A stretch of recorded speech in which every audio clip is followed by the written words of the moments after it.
Hello price Lord brothers and sisters, கர்த்தர் ஸ்தோத்திரம். இந்த நாளின் வார்த்தையை உங்களோடு பகிர்ந்து கொள்வதற்காக நான் மகிழ்ச்சி அடைகிறேன். இதன் மூலம் தேவநாமம் மகிமைப்படுவதாக. தேவன் நமக்கு தந்திருக்கும் இன்றைய நாளின் வார்த்தை, இன்றைய நாளின் வார்த்தை, நீங்கள் குற்றவாளிகள் என்று தீர்க்கப்படாதபடிக்கு மற்றவர்களை குற்றவாளிகள் என்று தீர்க்காதீர்கள். எப்படி? நீங்கள் குற்றவாளிகள் என்று தீர்க்கப்படாதபடிக்கு மற்றவர்களை குற்றவாளிகள் என்று தீர்க்காதீர்கள். மத்தேயு புத்தகம் 7வது அதிகாரம் 1வது வசனம்.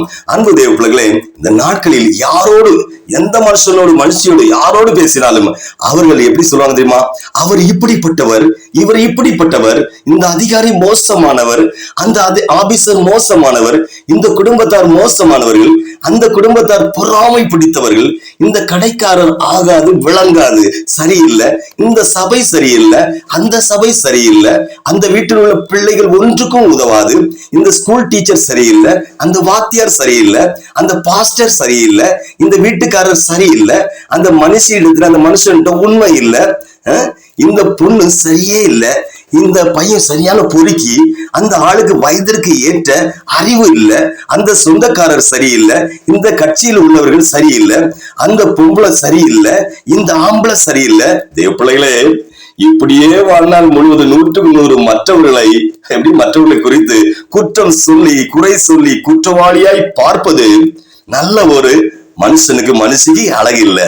ஒருவேளை அந்த குற்றம் ஒருவர் மனுஷன்டையோ இருந்தாலும் நீங்கள் அதை குறித்து தேவனிடத்தில் அவருக்காக ஜெபிக்கும் போது தேவன் அந்த மனுஷனை என்ன செய்வாரு? மாற்றிடுவாரு.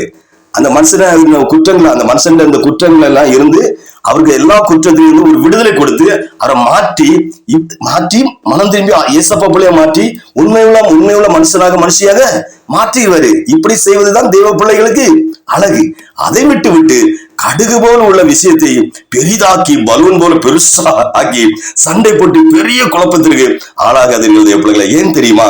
நீங்கள் ஒருவரை குற்றம் செய்தவர் என்று நீங்க சொல்லும் போது உங்கள் ஒரு விரல் 5 விரல் இருக்குது, அதுல இவர் குற்றம் செய்தவர் ஒரு விரலை நீங்க நீட்டி சொல்வீர்கள், பாக்கி 4 விரலும் உங்களை பார்த்து திரும்பி நீ குற்றவாளி என்று சொல்லும். தேவ பிள்ளைகளே, குற்றம் செய்ய பாவம் செய்ய சந்தர்ப்பம் யோசேப்புக்கு கிடைத்தது போல உங்களுக்கும் சந்தர்ப்பம் கிடைக்கும் போது நீங்கள் குற்றம் பாவம் செய்யாதிருந்தால்தான் நீங்கள் குற்றவாளி அல்ல, நீதிமான் என்று சொல்ல முடியும். அநேகருக்கு பாவம் செய்ய, குற்றம் செய்ய, துரோகம் செய்ய வாய்ப்பு கிடைக்காமல் இருக்கும் போது மற்றவர்களை குற்றவாளி, பாவி என்று சொல்லுவார்கள். குற்றம் செய்ய, பாவம் செய்ய வாய்ப்பு கிடைக்கும் போது 100க்கு 90% பேர் விழுந்து போய் விடுகிறார்கள். தேவ பிள்ளையே, நம் தேவன் குற்றவாளிகள் என்று நீங்கள் யாரையும் சொல்லாதீர்கள் என்று சொல்ல காரணம் இதுதான். அது மட்டுமல்ல தேவ பிள்ளைகளே, ஒவ்வொரு மாதமும் நீங்க திருவிருந்து, சபை விசுவாசினா திருவிருந்து ஆராதனையில பங்கு பெறுவீங்க, அப்படிதானே? நாம் அடுத்த மாதம் திருவிருந்து ஆராதனைக்கு முன் பாவம் செய்யாமல் எத்தனை பேர் இருக்கிறோம்? யோசிச்சு பாருங்க. ஒரு நிமிஷம் உணர்வடைங்க தேவ பிள்ளைகளே. இந்த மாதத்திலிருந்து நான் யாரையும் குற்றவாளிகள் என்று தீர்மானிக்க மாட்டேன், யாரையும் பாவிகள், துரோகிகள் என்று சொல்ல மாட்டேன். நான் முதலில் குற்றவாளி, பாவி ஆகாமல் பரிசுத்தமாக வாழ எனக்கு உதவி செய்யுங்க ஆண்டவரே என்று தேவனிடத்துல கேட்டு ஜெபிப்போமா? ஜெபம். எல்லாரும் முழங்கால் இருந்த இடத்துல முழங்கால் போட்டு ஜெபிப்போமா? ஜெபம். எங்களுக்காக, எங்கள் பாவத்திற்காக தன் உயிரையே தந்த எங்கள் அன்பு ஆண்டவரே இயேசப்பா, உமக்கு ஸ்தோத்திரம். தேவனே, இந்த வேளையிலும் என்னுடைய வாழ்க்கையில் உள்ள பிறரை குற்றவாளியாக தீர்க்கும் பிசாசின் குணத்தை மாற்றுங்க இயேசப்பா. நான் முதலில் குற்றம் செய்யாமல் பரிசுத்தமாக வாழ எனக்கு உதவி செய்யுங்க இயேசப்பா. இந்த உலகத்தில் உள்ள எல்லோரிடமும் குற்றம் இயேசப்பா. இந்த உலகத்தில் உள்ள எல்லோரின் குற்றங்களின், பாவங்களின் தண்டனை ஆண்டவரே கொடுப்பவர் நீர் ஆண்டவரே, மன்னிப்பவர் நீர் ஆண்டவரே.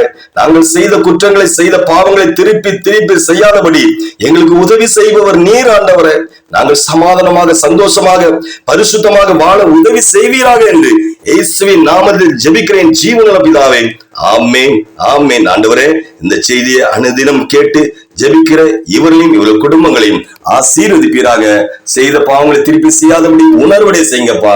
உடைய சமூகத்தை நோக்கி பார்த்து குற்றவாளிகள் ஆகாதபடி ஆண்டவரை காத்துக் கொள்வீராக என்று மீட்பர் இயேசுவின் நாமத்தில் ஜெபிக்கிறேன் ஜீவனுள்ள பிதாவே. ஆமென், ஆமென், ஆமென். ஹல்லேலூயா, ஹல்லேலூயா.